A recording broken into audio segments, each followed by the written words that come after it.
Welcome to the Office of Financial Aid and Student Employment Orientation video for the Fall 2024 semester. There are a few things that I'd like to cover today during this presentation. The first is about keeping in touch with the Financial Aid and Student Employment Office online.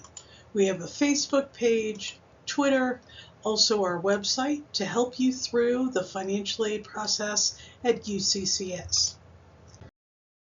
There are three main things I'm going to touch on today. The first has to do with dates. So each semester we have different dates that students and their families need to be aware of. The first one for the fall has to do with our Student Employment Assistance Network, what we call SEAN. So SEAN will be available starting July 15th for registered students to look at the opportunities for employment at UCCS. We have work study, we have on-campus hourly employment, also known as student hourly, and then off-campus hourly employment. Now, one of the things to keep in mind is just like any other hourly employment, work study is earned and does not deduct from the student's UCCS tuition bill. The next date that's important for the fall is August 16th. This is what we call the disbursement date. So this is when the funds will get released to the university towards the student's tuition bill. What exactly is disbursement? Well, the first thing that's going to happen is the student is going to accept programs like student loans in their portal starting on July 1st. Then 10 days before the start of classes, August 16th, that disbursement is going to happen. So the monies are going to be moved from the different federal, state, and institutional government and will get released towards the student's bill to reduce their tuition, housing, etc. Now, when there is money over and above their tuition and fees, what will happen is a refund will be generated. The refund can be processed through either direct deposit or a check. Now, the checks are only sent out on Fridays. We do highly recommend signing up for direct deposit to expedite those monies being returned to the student, and in the case of the parent loan, if the parent would like it, to them. So our classes start on August 26th. And do keep in mind that the date that we refer to as census date is September 12th.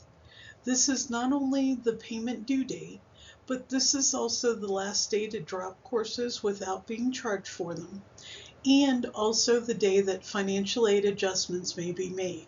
We have certain programs that require student enrollment to be full-time, for example, and so we will adjust financial aid if the student changes their enrollment on or before census date. Now, there are also annual dates that you need to be aware of. The first one is October 1st. So each year, the free application for federal student aid, the FAFSA, becomes available. So yes, you will have filed the FAFSA for the 24-25 academic year, but in the fall semester, you'll also start applying for the 25-26 academic year. The next day that happens every year, December 1, our UCCS scholarship application opens. Our scholarship application has close to 300 scholarships that students can apply for to assist them with their educational costs here at UCCS. And then the last annual date you need to be aware of is our UCCS scholarship deadline of March 1st, and also the UCCS priority filing date for the FAFSA. The priority filing date is because we have certain funds that are limited, and so priority goes to the students who apply for their FAFSA prior to March 1st. Second thing I would like to talk about is how financial aid works. One of the things to keep in mind is that financial aid is wicked easy. The first thing that you're going to do every year is complete a FAFSA and the UCCS scholarship application. If there are items that we need the students to complete, we list those in their to-do list in their portal. Then every year the student will accept, reduce, or decline any awards they're not interested in.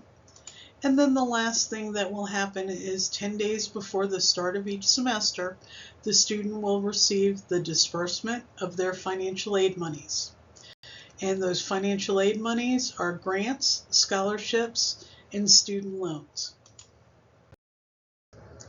Now, what happens with the FAFSA is that it is based on income from 2 years previous. So there are times where families will experience what we call a special circumstance. They've had changes of employment, marriage, separation, unusual expenses, and so the financial aid office is allowed to take these things into account. We have a special circumstance appeal form, which is located in the forms section of our webpage, and you can fill that out at any time once the student has received their initial financial aid notification of eligibility. If you need help getting this form completed, we have full-time staff to help you through the process.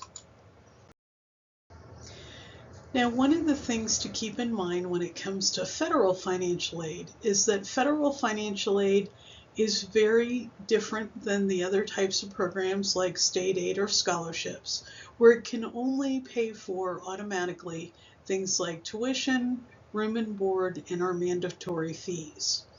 If a student wants their federal financial aid to pay expenses such as parking permits, our TAP online book and course items, or printing fees, the student will need to grant that authorization. It is very easy to do that.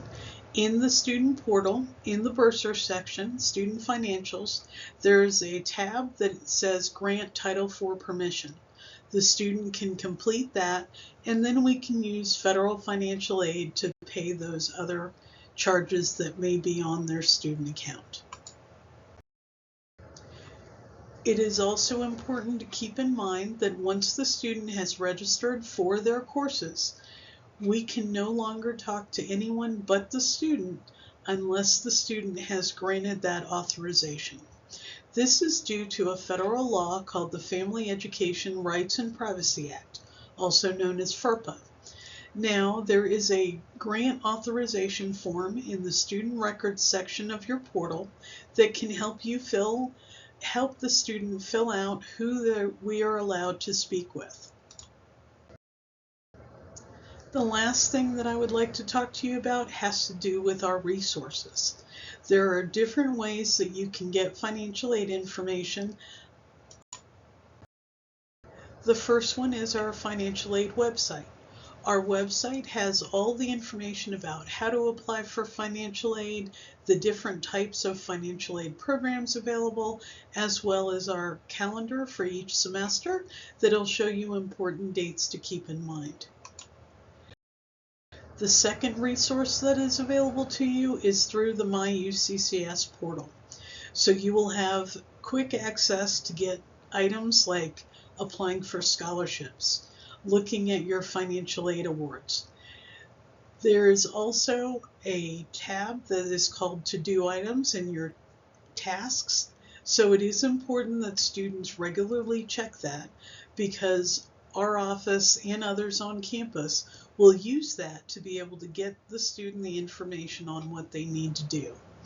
Also keep in mind that all of the information is being emailed directly to the student's UCCS email account. So it is important that they check their email regularly. The last resource available to you is us. So we're located in Craigmore Hall, so the building with the mountain lion on the side. You can either send us an email. Please make sure you include your name and student ID. And if you are someone who has been given authorization through FERPA, please make sure you also include the FERPA passcode in there or passphrase.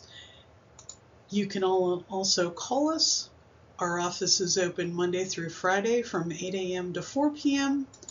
or you're welcome to stop by our office. Financial aid is located on the top floor of Craigmore Hall, the second floor. Our student employment office is on the first floor, and then our admissions and graduate areas are in the ground level. I thank you for taking the time to listen to this program, and I welcome you to UCCS.